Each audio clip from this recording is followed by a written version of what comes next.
एक युवक अपनी जिंदगी से बहुत परेशान था। वह युवक एक राजा के महल में साफ सफाई का काम करता था। बहुत मेहनत करने के बाद भी उसे बहुत थोड़ा मेहनताना मिलता। उस पैसे में उसके घर के खर्चे नहीं चल रहे थे, जिसकी वजह से उसकी पत्नी उसे ताने मारती। उसके घर वाले भी उसे भला बुरा सुना देते और उदाहरण देते कि देख, पड़ोस का लड़का कामयाब हो गया, रिश्तेदार का लड़का कामयाब हो गया, मेरे मित्र का लड़का कामयाब हो गया, और एक तू है नालायक जो कुछ करता ही नहीं। कभी कभी उस युवक के मन में ख्याल आता कि शायद ईश्वर उससे बदला ले रहा है। शायद पिछले जन्म में कुछ बुरे कर्म किए होंगे जो मेरे हालात कुछ ऐसे हो गए हैं। एक दिन राजा के महल में एक गुरु आए और उन्होंने अपना प्रवचन दिया। उन्होंने कहा, मनुष्य को अपने कर्म पर ध्यान देना चाहिए। जो व्यक्ति अच्छे कर्म करता है उसे अपने जीवन में सुख और शांति मिलती है। हमें आलसी नहीं होना चाहिए और अपना कार्य अधिक से अधिक मेहनत से करना चाहिए। इससे जीवन में सुख और शांति बनी रहती है। उस युवक को गुरु का प्रवचन अच्छा लगा और उसने अपने काम पर अधिक मेहनत की। वह अधिक से अधिक समय अपने काम पर देता, अधिक से अधिक साफ सफाई का ध्यान रखता, जिससे खुश होकर उसका मेहनताना बढ़ा दिया गया। पैसे बढ़ने से घर में सुख शांति आई। कुछ दिन सब कुछ ठीक चलता रहा, लेकिन कुछ समय पश्चात सब कुछ बिगड़ने लगा। वह बढ़े हुए पैसे भी कम पड़ने लगे। परिवार की इच्छाएं बढ़ने लगी, जो उस रुपए पैसे से पूरी नहीं हो पा रही थी। वह युवक उसी स्थिति में फंस गया जहां पहले था। तब उसे गुरु की बात याद आई और उसने और अधिक मेहनत की और अधिक समय अपने काम पर दिया। उसे इतना मेहनत करता देख उसके मालिक ने उससे खुश होकर उसे कुछ इनाम दिया और उसका मेहनताना थोड़ा और बढ़ा दिया। अब उसके परिवार में सब ठीक था, सब खुश थे। अपने बच्चे की प्रगति देख माँ बाप भी खुश थे और उसकी पत्नी भी। कुछ और समय बीता, परिवार की इच्छाएं और बढ़ गई। अब उसके द्वारा लाए गए पैसे कम पड़ने लगे। घर में वही कलेश, रोना धोना शुरू हो गया। उसकी तुलना पड़ोस के रिश्तेदारों के बच्चों से की जाने लगी और इसीलिए उसने पैसे कमाने के लिए और अधिक काम शुरू किया। वह सारा दिन काम करने लगा। अब उसकी हालत देखकर उसके मालिक को भी उस पर तरस आने लगा। उसने कहा, यह क्या पागलपन कर रहे हो? ऐसे कोई काम करता है? पहले तुम मुझे समझदार लगते थे, लेकिन अब बेवकूफ़ लग रहे हो। नींद में काम कर रहे हो और आधे से ज़्यादा चीज़ों को बिगाड़ रहे हो। यह कुछ पैसे रखो, घर जाओ, आराम करो और जब स्वस्थ हो जाओ तो वापस आ जाना। काम कर कर के वह बीमार हो चुका था और उन पैसों को लेकर वह घर की तरफ वापस आ रहा था। रास्ते में ही उसने गुरु को देखा तो वह उनके पास पहुंचा और कहा, गुरुदेव, जैसा आपने कहा था कि कर्म अच्छे होने चाहिए, तो मैंने अपनी ज़िंदगी में किसी का बुरा नहीं किया। जहाँ तक हो सका भला ही किया। आपने कहा था कि खूब मेहनत करो, ईमानदारी से काम करो, तो मैंने खूब मेहनत की, ईमानदारी से काम भी किया और उसका फल भी मुझे मिला। मेरी उन्नति हुई, लेकिन मैं जहाँ पहले था आज भी वही हूँ। मैंने अपने काम में और अधिक मेहनत करने की कोशिश की और मैं बीमार हो गया। इससे अधिक मेहनत मैं नहीं कर सकता और इससे अधिक उन्नति भी नहीं हो सकती।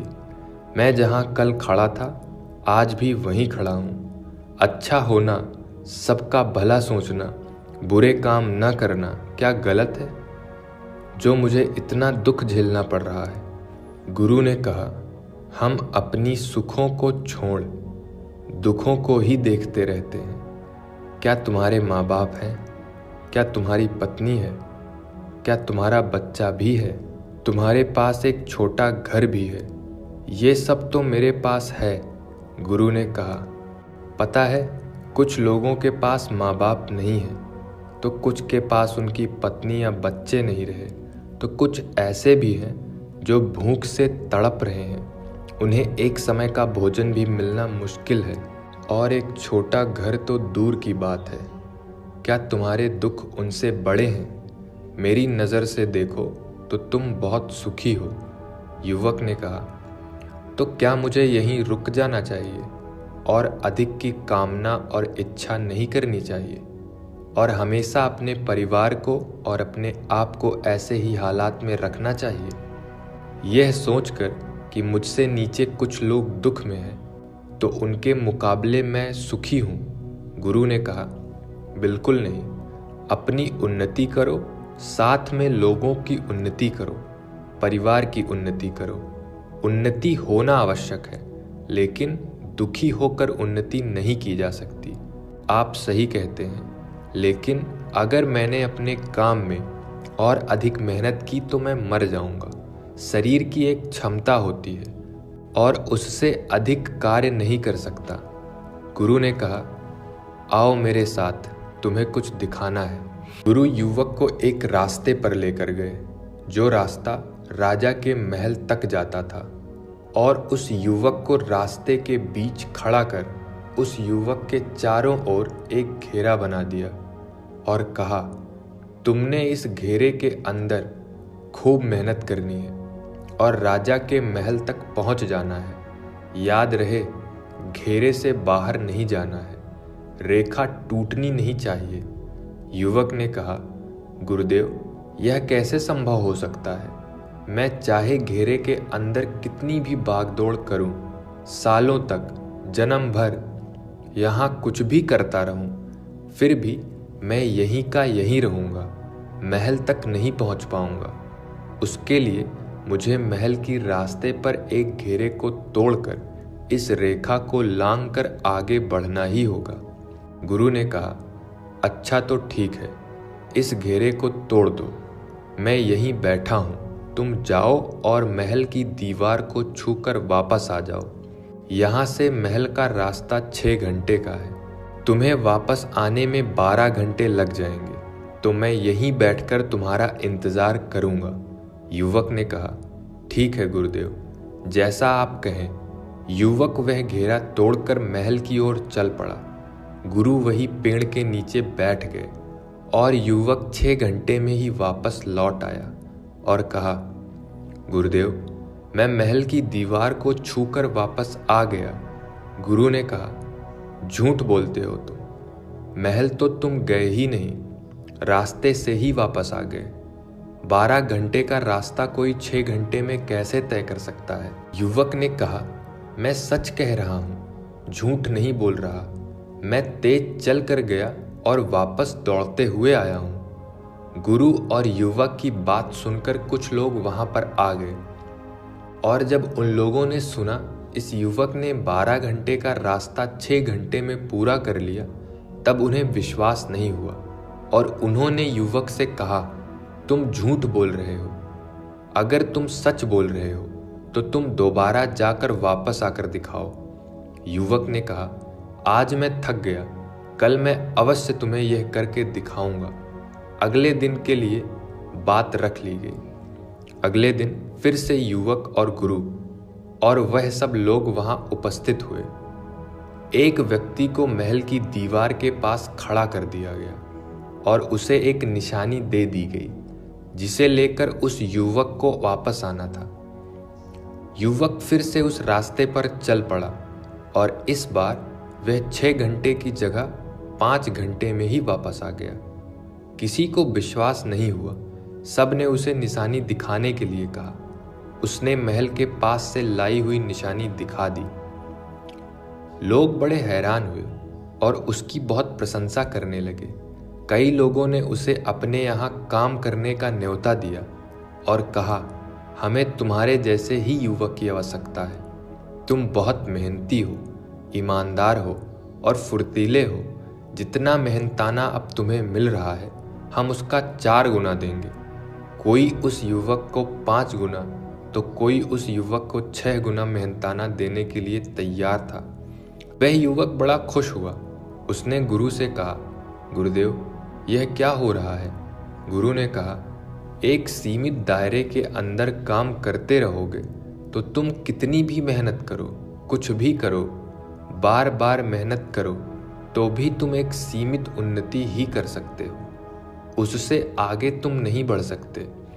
और अगर तुम वह दायरा तोड़ दोगे और आगे किसी रास्ते पर चलोगे, लेकिन अपने हुनर और काम को किसी को नहीं दिखाओगे, तो भी तुम उन्नति नहीं कर पाओगे।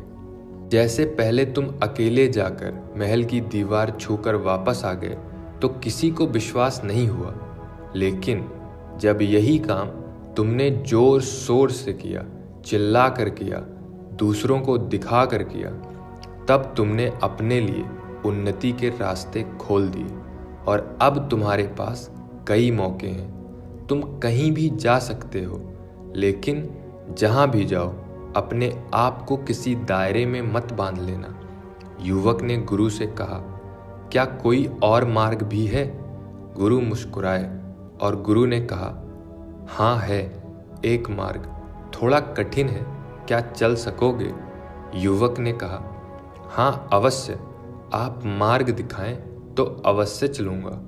गुरु ने कहा, महल तक का जो रास्ता तुमने 5 घंटे में पूरा किया है, अब उस रास्ते को तुम 2 घंटे में पूरा करो। अब उस रास्ते को तुम्हें 2 घंटे में पैदल चलकर पूरा करना है, क्या कर सकोगे? गुरु की यह बात सुनकर वह युवक हैरान रह गया। गुरुदेव, यह तो असंभव सी बात है। गुरु ने कहा, जो असंभव को संभव कर दिखाते हैं, यह मार्ग उन्हीं के लिए है। सोचो कि यह तुम कैसे कर सकोगे, और जब तुम यह कर सकने लायक हो जाओ तब मेरे पास आना। उस दिन से वह युवक रोज उस रास्ते को 2 घंटे में पूरे करने का प्रयास करने लगा, लेकिन 2 घंटे में वह महल तक भी ठीक से नहीं पहुंच पा रहा था, तो वापस कैसे आता? 3 दिन प्रयास करने के बाद भी जब वह ये नहीं कर सका, तब वह गुरु के पास आया और गुरु से कहा, गुरुदेव, यह संभव ही नहीं, नामुमकिन है। 2 घंटे में पैदल चलकर महल तक का रास्ता पूरा नहीं किया जा सकता, तो आदमी वापस कैसे आ सकता है? गुरु ने कहा, तुम उस रास्ते को देख रहे हो जो पहले से ही बना हुआ है, जिस पर पहले से ही कार्य हो चुका है, और उसे बनाने वालों ने पहले ही इसकी दूरी निश्चित कर दी है।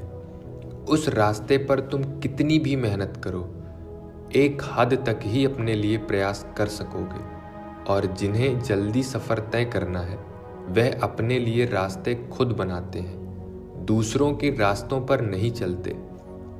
लेकिन अपना रास्ता बनाने में कठिनाई है, मुश्किलें हैं, उम्मीद टूटने का डर है, सब खो जाने का डर है, जान चले जाने का डर होता है, असफलता का डर होता है। लोग तुम्हें मूर्ख कहेंगे, तुम्हारी हंसी उड़ाएंगे, तुम्हारे रास्ते में रोड़े अटकाएंगे, तुम्हारे अपने तुम्हारा साथ छोड़ देंगे, तुम अकेले ही जाओगे। क्या यह सब झेल सकोगे?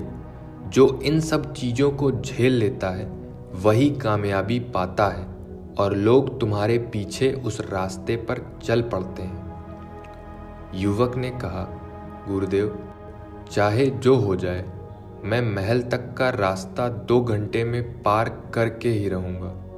उस युवक ने महल तक जाने वाले कई रास्तों पर विचार किया, पर कोई रास्ता उसे 2 घंटे में आने जाने का मार्ग नहीं दे सकता। तब उसने एक नया मार्ग बनाने की सोची। इसके लिए उसे एक रास्ता दिखाई दिया। वह रास्ता उसे घने जंगल से होकर बनाना था, जो बड़े खतरनाक जानवरों से भरा था। वहाँ पग पग पर खतरा था, जान जा सकती थी। और जब यह बात उसने अपने घर वालों को बताया तो उन्होंने उसे मूर्ख कहा कि अगर यह काम तूने किया तो इस घर से निकल जाना। पर वह नहीं माना उसने जंगल के रास्ते को साफ करना शुरू किया। गुरु की नज़र उस युवक पर बनी हुई थी। वह उसका दूर से ही ध्यान रख रहे थे। जो भी उस युवक को वह रास्ता बनाते और साफ करते देखता, वही उसे पागल और मूर्ख कहता और कहता कि क्यों अपनी जान के पीछे पड़े हो, कोई शेर, भेड़िया, भालू तुम्हें खा जाएगा। फिर किसके लिए यह रास्ता बना रहे हो? पर उस युवक ने किसी की बात नहीं सुनी। 6 महीने में उसने आधा रास्ता बना लिया और एक रात जब वह काम कर रहा था, तब उसे सांप ने काट लिया। वह लगभग मृत्यु तक पहुंच गया था, पर उस गुरु ने उसे बचा लिया। अब उसे 1 साल हो गया था। इस 1 साल में उसका सामना शेर, भालू, भेड़ियों से होता रहा। तरह तरह के कीड़े मकोड़ों से यह जूझता रहा। उस मार्ग पर उसने ऐसी व्यवस्था की कि जंगली जानवरों का खतरा कम हो सके। उसके इस कार्य की चर्चा पूरे नगर में होने लगी। राजा तक भी यह बात पहुंची। राजा भी उस युवक पर नजर रखे हुआ था। 1.5 साल के अंदर उसने वह रास्ता बना लिया और एक दिन अपने गुरु के पास आकर कहा, गुरुदेव, अब वह महल का रास्ता 2 घंटे में तय किया जा सकता है और मैं 1 घंटे में ही आ सकता हूँ। उसके बनाए रास्ते का खुद राजा ने निरीक्षण किया। उस रास्ते को देखकर राजा बहुत खुश हुआ। उसने उस युवक को बुलाया और कहा, तुम्हारे अंदर बड़ा हुनर है।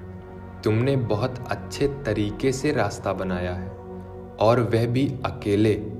मैं और मेरे मंत्रियों ने कई बार इस रास्ते को छोटा करने की कोशिश की, लेकिन हर बार कुछ समस्या आ जाती और तुमने यह कार्य अकेले ही कर दिया। इसके लिए जो तुम चाहो वह तुम्हें इनाम दिया जाएगा और इस राज दरबार में एक मुख्य पद दिया जाएगा। वह युवक इतना सम्मान पाकर बहुत खुश हुआ और जो उससे नाराज थे, जो उसे मूर्ख कह रहे थे, उसके रिश्तेदार, परिवार वाले, उसके मित्र और समाज सब उसके सामने झुक गए। वह गुरु के पास पहुंचा और उसने कहा, गुरुदेव, मैं जो कुछ हूँ आपकी वजह से हूँ। मुझे आपने मार्ग दिखाया, इसके लिए आपका धन्यवाद। गुरु ने कहा, हम असीमित क्षमताओं के साथ जन्म लेते हैं, लेकिन हमारा समाज, हमारी सोच हमारी क्षमताओं को बांध देते हैं और हम कभी कुछ नहीं कर सकते।